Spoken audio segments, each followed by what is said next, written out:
Hi, Patty. Hello, it's nice to see you again. Good to see you too. Yes. So thank you for sitting down to chat about your volunteer work. I'm very happy to be here Good, to good. talk about this. I'm excited too. So maybe we can just start from the beginning. Okay, So originally, yes. you came in with your sweetheart Bill Right. when he was going to interview to volunteer, and you ended up deciding to become a volunteer too. Right. I had been walking down the halls and listening to the music here and thought, well, could I be one of these people? And I thought, well, I should sure give it a try. Yeah. And you accepted me so quickly. And you offered me a time spot on Fridays, which was a perfect fit for Bill and me. And you asked what kind of music I played, and when I described what I played, you accepted also very quickly. Bill and I had often walked past the piano and heard the other musicians, and I thought, I'll do that. So I wondered what it would do, or would need to take part. And I never thought I'd become one of these people that played that lovely grand piano. Yeah. It's a beautiful piano. It is a very nice piano. So as part of that initial interview, I had you sit down and play. Yes, you did. And what do you remember when you got to sit down at the piano for the first time? I thought, oh, is she going to like my music? Or most people do, but maybe, I don't know. Yeah. I'll have to try it and see. Yeah, I remember that it was very soothing, very Yes. relaxing. Yes. So maybe you can talk a little bit about the style of music Okay. that you play. Okay. Most of the music I play here is whatever comes to me as I play. It sort of borders on a classical kind of sound, but it's also very quiet. And it's not written on paper anywhere and never repeated in the same way twice. There are so many descriptions of it as to where it comes from and what it is. And people can believe whatever description they choose. Some say it comes from my heart, which I know it definitely does. Others say it's channeled from dead composers that want to come through and play. And some go like this, it's from God. And I can adapt it to the people around me and tune into what they're feeling. And that's why they will suddenly stop and listen. Yeah, you can read the room. And it's so deeply intuitive at times that I forget where I am. And so I just let my hands move where they want to go and don't think about it and don't even hear it at times. I believe in all of the above descriptions, and I believe it's meant to be shared. And my love of sharing is reflected in this music. This music began shortly after my husband passed away about 25 years ago. And I met a man who taught me basically how to do this. I caught on to the method. And the music began to flow through me very quickly. He didn't appreciate me for very long after that. And he quickly moved on and left. And about the same time, I sat in the front of a church and watched another musician playing a music that was something like mine. And I said to myself, if I can play this way, and get the gift of it, I will share it with anyone who wants to hear it. I've taken many classes in meditation and in hands-on healing, and just learning to be open and quiet. I believe it comes through in the music, and many sensitive people feel it in the music. My music reflects all of this when I share my talent. Yeah. And I know you touch people. You've shared with me that you've had lots of people come up and thank you and chat with you while you're playing. It's so interesting. Yeah. I've had so many comments, and watching people go by is a delight. Teenage boys have come and recorded music, asked me if they could do it, and I said yes. And people come to me with tears in their eyes to thank me. And sometimes some people really sob. One gentleman came in and says, "You don't know what your music means to me. Your music meets my inner soul." And I hear Mozart. And that's sometimes my aim, is to sound like Mozart. And one time a man came running up to the piano and said, "Praise God," and with his hands held high, praying aloud. Then he said, "You're playing God's music." Little kids stop and listen. And a lady one time asked, "Where did you ever learn to play such beautiful music?" One day a lady looked very irritated as she approached. She sat next to the piano with her back to me. Soon she took a deep breath, turned around, appeared to relax, no longer irritated. Soon she said to me, "Your music is so soothing." Mm-hmm. Some people just close their eyes to listen, and some of them fall asleep. As people are walking by, some of them stop a while and listen before continuing their walk. Many wave and smile. Last week, one lady came from behind me and gave me a hug and a caramel candy, saying, "Thank you for doing this." And another time, there was a man that gave me the nicest review, speaking just like a critic might do. He seemed to understand exactly what I was trying to do. And then he said, "You are the best intuitive pianist I've ever heard." That made it all worthwhile. And so many people just say thank you. Yeah. So you're here to help people relax. Right. Help people feel better. I hope so. Yeah. And what do you get out of it? What do you gain by volunteering? Oh, so many things. Such a satisfaction. Everything I've worked at is showing, and my feelings are coming out. Sometimes I almost cry too. And besides making music here, I share my other talents for knitting and crocheting. So I make hats for newborn babies and finger puppets for patients. And what more do I get out of it? I simply enjoy watching other people as I play. For me, it's amazing to see and watch people. And I realize that many people do not understand what can be done with music. But I know that they may be feeling something good that is new to them. I am creating a spirit that reaches people and helps them to hear and relax in a new and different way. Sharing this ability seems meant to be, and it seems to delight many people, so it delights me too. Perfect. Wonderful. Okay. Thank you, Patty. Thank you.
Well, Amy, it's so delightful to have you here in this volunteer service program. You are the director of volunteer services here at Park Nicollet Methodist Hospital. Yes, I'm the manager. Yep. And what do all these volunteers do at Park Nicollet? Oh my goodness, so many things. Last year in 2017, we had over 1,400 volunteers from across the community give time at Park Nicollet. And volunteers do everything from helping with administrative functions, filing, stuffing envelopes, doing little projects like that. We have volunteers that help to discharge patients when it's time to go home. We have volunteers at some of our front entrances greeting people as they arrive. We have fabulous, talented volunteers that play piano for us and do crafted items. We have volunteers that serve on patient advisory committees, giving insight and feedback from their own personal experiences. Yeah, I'm one of those. You are. We have, I think last year it was 160 different volunteer roles across the system. So we have a role that fits most people and most people's interest. So, as a volunteer myself, I know that Park Nicollet values volunteers and sees us as a part of the team, along with the staff. And how was this culture created? Yeah, great question. So here at Park Nicollet, our mission is to, I wrote down our mission. It's to improve the health and well-being of our patients, family, and community. And in volunteer services, we seek to do that through partnerships, philanthropy, and volunteerism. So really putting volunteers at the heart of making that patient experience the best it possibly can be. And I think here at Park Nicollet, the staff and the volunteers are all really, really committed to that, to wanting to make sure that everyone is valued, a patient, a volunteer, a staff person. One thing I'm really proud of is after a year of work, last year at the very end of 2017, we earned Service Enterprise Certification. What's that? Yeah, so it's a newer certification. I've heard of it, but I don't understand it. Yeah. So Service Enterprise Certification, it is a certification that you can earn through Points of Light. And Points of Light is a nationwide program dedicated to volunteerism. And what they have done is they have looked at what makes for a great volunteer program, and they've created some standards and an assessment that we can achieve to prove that we're a great place to volunteer. So we went through a whole year of quality improvement, program enhancements, growing our program to really fit the needs of our organization and the people that we serve. And in the end, we are able to say that we're one of the top organizations to volunteer with. We've got this certification to prove it. Great. Yeah. I understand there are only a few more here in the state of Minnesota. Yeah, so it's a nationwide program, a nationwide certification. So across the country, there are about 300 organizations. In Minnesota, about 50 of those. 50? Yeah, so Minnesota's a great place to volunteer. It's a great place to live and a great place to volunteer. And we've got a really strong nonprofit community here in Minnesota. And so it's no surprise that we have a lot of organizations that have that certification here. What an honor. How rare. I mean, this certification is pretty rare. It is, yeah. Oh, go ahead. I'm sorry, Bill. And are there other organizations in the Twin Cities with this distinction? Yep. So Park Nicollet, I think we were number 44 to get the certification. And some of the others include Ronald McDonald House of the Upper Midwest, the Minnesota Children's Museum, Second Harvest Heartland, Make-A-Wish in Minnesota. So some of the big nonprofits that you've probably heard of are all working towards this certification, really, again, to kind of show our community that we value volunteers and that this is a great place for you to give your time. Yeah. So what type of people volunteer? Sure, I'm one of them, but it seems like there's a wide range of people. Yeah. I don't think there's really a typical volunteer, but we start at 16, so you have to be at least 16 to volunteer. And we have volunteers that are all the way up into their mid-90s.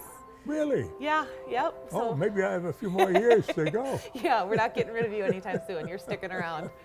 But I think kind of volunteers tend to fall in two categories. We have quite a few volunteers that are job seekers and thinking about a healthcare career. So maybe they're students who are in school, or maybe they're working adults who are thinking about a career change and they really want to experience what it's like to be in a healthcare setting.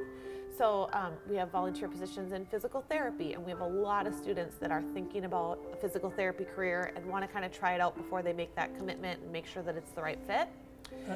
And nursing too. And nursing, a lot of nursing students that are thinking about a career in nursing, and it's tough to get experience and know if that's really what you want to do, and volunteering gives you the opportunity to try out some different things and see what you might like. So we have the students, we have the people that are thinking about a career in healthcare, and kind of the other big bucket is we have a good chunk of our volunteers who are either patients themselves here at Park Nicollet or family members of patients, and they've experienced what it's like to be here, and they've experienced the care that they've received from the staff and from the volunteers, and so they want to pay it forward to somebody else or pay it back. Volunteering is a great way to show gratitude. So a lot of people have had an experience here, and it's a way of healing by volunteering and also helping others. I think, again, kind of in general, our volunteers are people. We have, you know, whether they be in their teens or in their 90s, they're people who want to be good listeners, who want to help others and want to share who they are with people through volunteerism. And you even have a program called HELP. We do, yeah. Hospital Elder Life Program? Correct, yes. And would you describe that? I understand that there are quite a number of volunteers there. Yes, so the Hospital Elder Life Program, acronym HELP, is, again, it's a nationwide program that we have here. We were the first hospital in Minnesota to have the program as well. HELP is a program that helps prevent the onset of delirium for patients in the hospital. So a patient comes in, and there are different risk factors for becoming delirious when they're here as a patient, and our volunteers meet with the patients in their room and do some kind of targeted interventions to help prevent that onset of delirium. A lot of it is just having conversations, making connections, and helping that patient stay cognitively stimulated. We serve patients all across the hospital. We have, I think last year, 250-ish of our volunteers were in the HELP program, so it takes an army of volunteers to make that program work. Yes, and they push a cart around, not bring it in the room, but and with a computer on it where they can record how the patient's doing. Yep. So the cart, they help to kind of notice if there's any change in the patient's cognitive status, and they take some notes that are all confidential, and the volunteers get a lot of training. That program has a lot of training before you start. Yes. The cart has lots of fun things in it too, newspapers and activity books and playing cards and all sorts of good stuff. Helping people avoid delirium. Yep. Yeah. Yep. So what are the requirements and commitments asked of potential volunteers? Yeah. So the requirement to become a volunteer is basically that you meet that 16-year-old age, and then that you can make a commitment to an ongoing position. So because we're in healthcare, because we're in a hospital or a clinic setting, we really want to make sure that it's safe for volunteers and it's safe for patients. So before anybody starts with us, we do a background check, we do a health assessment, we do an orientation. The orientation covers infection prevention, confidentiality, other safety protocols, and then we do hands-on training. So we make sure that every volunteer gets experience practicing their role with either a staff person or a trained volunteer, and then they would start their regular shift. So because we do so much upfront work, and because we do ask for that commitment, the commitment we ask for volunteers is about 6 months. At least 6 months. At least 6 months. Most volunteer positions are 1 shift a week. We have some flexibility with that though. Some positions are a little less and some are a little more. A shift is about how many hours? Usually 4. Most volunteers do a 4-hour shift. Some shifts are a little bit shorter. For example, we have volunteers that do hand massage. Their shifts are about 2 hours, because if they did 4 hours of hand massages, they would probably need hand massages at the end. So we're flexible on that one. Yeah. We work with people with kind of where they are in life. So we work with snowbirds. So sometimes somebody does, a 4-month commitment, and then they go south for a little bit, and then they come back again in the spring, and we can usually make that work as well, depending on what they're looking for and what type of position they're interested in. So it doesn't have to be consecutive months. No. You can adapt to snowbirds. Yes, we work with our snowbirds. Flying off to the south. Yes, can't blame them after this last winter. And we have a summer program too for students. So that one's got a little bit different commitment. Some of our students can't make a commitment during the school year, but they're available in the summer. And so we ask them to make a regular commitment for June, July, and August. and then work with them for that as well. Good. Well, this sounds like a even better program than I realized. There's a lot available here, a lot of interesting programs that we help to support. And when I came to you for an interview before serving as a volunteer, I brought my sweetheart, and to my surprise and your surprise, she volunteered too. Yeah. Well, Patty, you've heard my sweetheart Patty playing the piano quite a bit. What impression do you have from the guests? That is just totally calming. So frequently, visitors and patients will come by and comment to us about how wonderful it is, not only Patty's playing herself, but how wonderful it is to have somebody who is a real person playing the piano rather than just the mechanical machine. And sometimes, and I'm sure you notice, Patty, people stand. You know, Yes. they'll stop as they're coming and going Right. to or from the ramp. They'll stand and listen to you and just kind of leave with a little more of a peaceful attitude. And sometimes they stand there and wave and smile and go, They thank do. you. They do. And I hear people in the waiting room when patients and their family members are here. They frequently, I hear them thanking you, or they'll come up and say something to you. Or you can just see people relax. They just Yes. kind of let go. It's very therapeutic. It's like music therapy, you know? Now, you're just across the lobby here. Does that piano make too much noise? Not Patty's. So we have one volunteer who plays a little loud, but normally the pianists are quiet enough that we can talk on the phone and talk to people, and Good. it doesn't impact at all. And- And it also keeps us relaxed. Really? Yeah, so I really enjoy coming to work when somebody's playing the piano. Well, good. And again, I totally believe in music therapy, so it works. Folks pause and take a moment on their way out as well, and if they comment to us, it's often, oh, you're lucky you get to listen to this all day, or something isn't that lovely, and absolutely, we just always agree because it sure is. You find it lovely? Yeah, too? absolutely. Patty plays her own music as opposed to reading out of the books that we have from our other volunteers, so we get a lot more unique of a music. Yeah, it's beautiful.